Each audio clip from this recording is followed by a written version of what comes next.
गांव में बंदरों का उत्पात। एक समय की बात है, भारत के एक अनोखे छोटे से गांव में राज नाम का एक नटखट लेकिन प्यार करने वाला बेटा और उसकी दुलारी माँ श्रीमती गुप्ता रहती थी। राज को उनके मजाकिया अंदाज के लिए जाना जाता था, जो अक्सर उनके छोटे समुदाय में मनोरंजक स्थितियों और अनथीन हंसी का कारण बनता था। एक धूप भरी सुबह श्रीमती गुप्ता अपनी साधारण रसोई में नाश्ता बनाने में व्यस्त थी।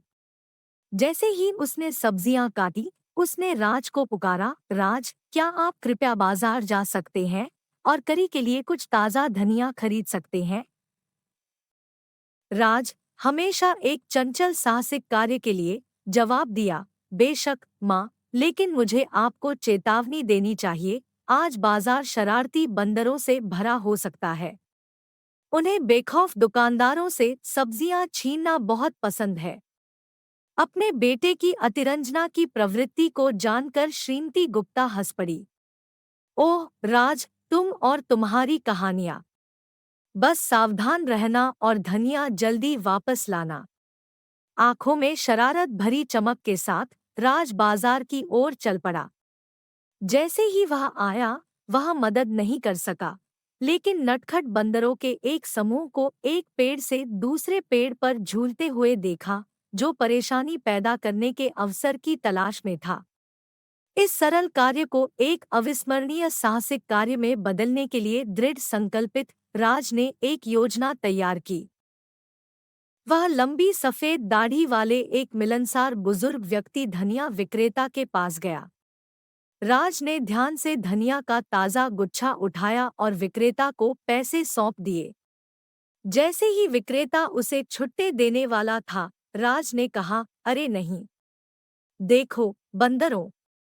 सब्जी बेचने वाला चौंक गया। उसने पलटकर देखा तो बंदरों का एक झुंड इधर-उधर उछल-कूद कर सब्जियों पर झपट्टा मारने के लिए तैयार दिख रहा था।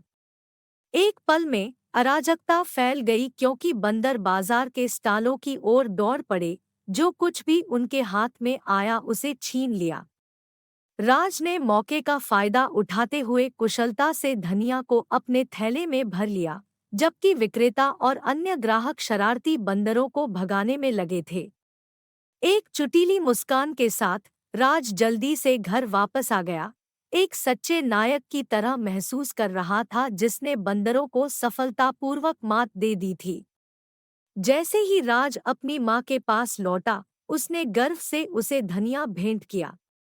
श्रीमती गुप्ता राज के कहानी कहने के कौशल से हैरान और चकित दोनों थी। उन्हें इस बात पर संदेह नहीं था कि उन्होंने खुद बंदर की शरारत की थी।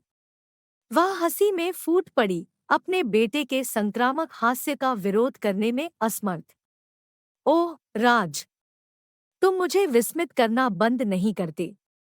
मुझे विश्वास नहीं होता कि तुम उन बंदरों को चकमा देने में कामयाब रहे। मिसेस गुप्ता ने अपना सिर हिलाते हुए हंसी दी। राज एक कान से दूसरे कान तक मुस्कुराया, अपनी माँ की हंसी की चमक का आनंद लेते हुए। ठीक है माँ, मुझे यह सुनिश्चित करना था कि धनिया वास्तव में विशेष था, केवल आपके लिए सबसे अच्छा।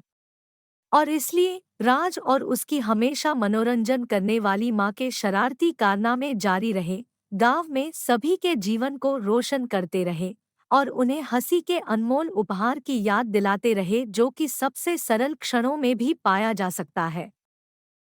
ऐसी ही कहानियों के लिए प्लीज सब्सक्राइब अमेजिंग ओशो।